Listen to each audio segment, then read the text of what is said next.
Hey y'all, we're Jimmy and Lisa with Find Us Camping. Today you found us camping at the Thousand Trails Lynchburg RV Resort in Gladys, Virginia. I know it's nothing new, but it's so good to see you.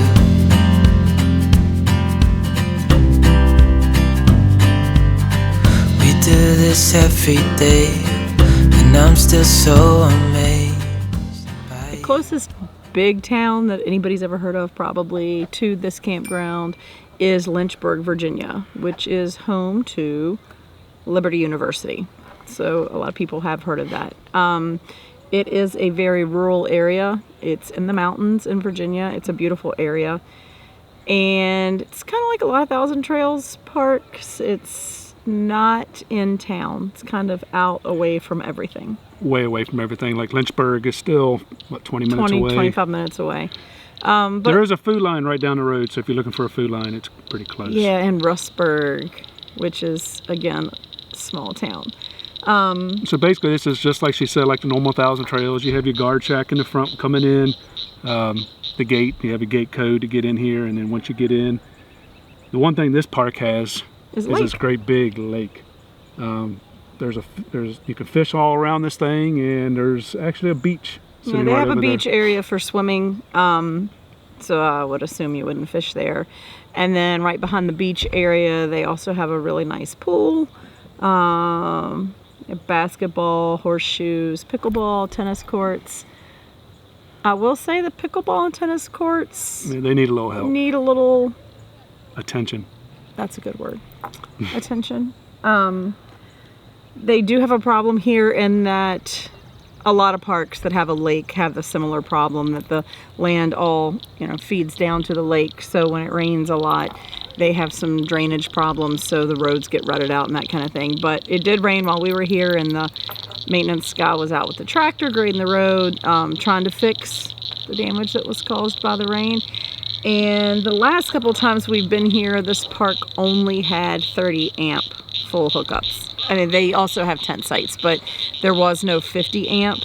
They have since started. The whole park is not 50 amp yet, Nowhere but close. They do have two sections, one on either side of the lake, that have some 50 amp sites now. So that's an improvement that's been made. Evidently, since they added these 50 amp, they've had to cut some 30s out. So it looks like a lot of sites here are bagged. I guess they can't run a lot of 50 amps in here and still keep the 30s. So, but I do think they're still trying. We talked to the manager for a minute the other day, and I think she's still trying to upgrade what's here. It's just, it's not an overnight process.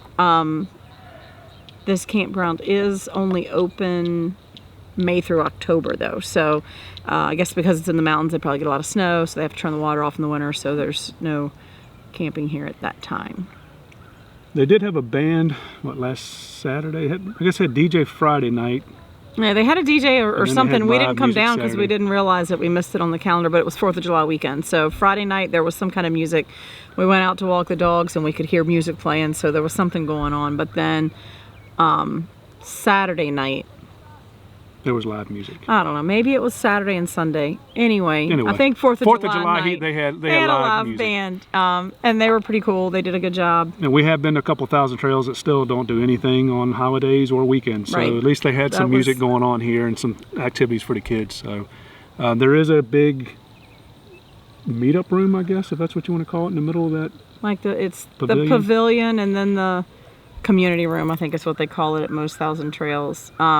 And there's like a little room in there that used to be an adult room, but now there's kids in there when I went in there today. So they also have a laundry facility that's off of that same room. And then over the weekend, the kids they had tie-dye t-shirts. One day they were out on the pavilion, which is attached to the building, doing that. I didn't pay a whole lot of attention to the other activities, but I know they had things all weekend.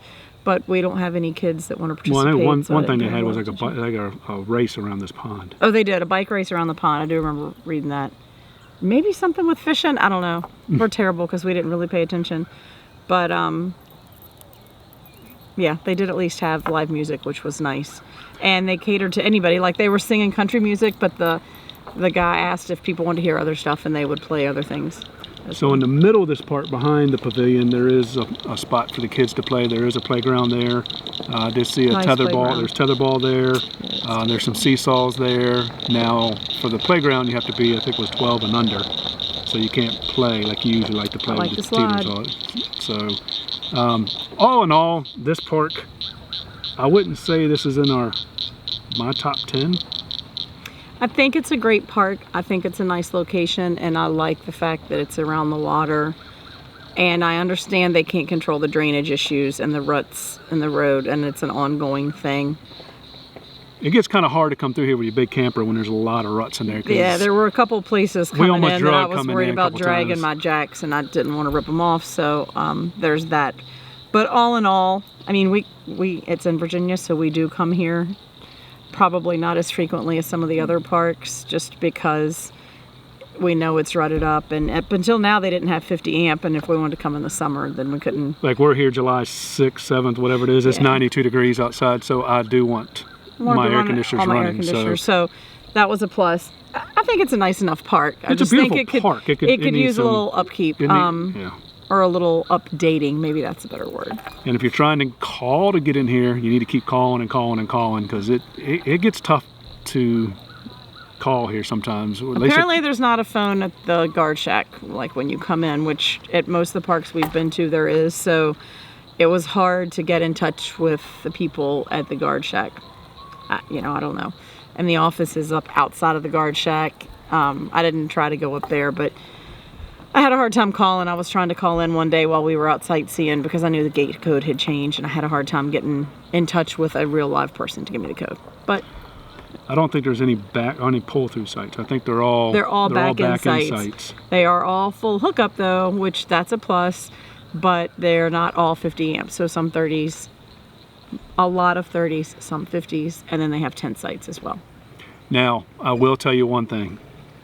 The AT&T cellular service here, Not great. you can make a phone call, but you're not doing a whole lot with data here.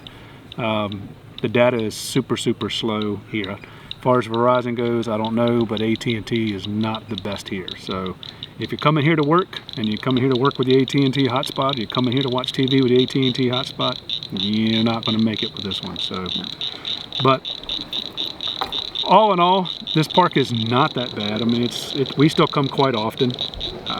We'll still keep coming quite often. And on a side note, there's a pretty good Mexican restaurant down in Rustburg near the Food Lion.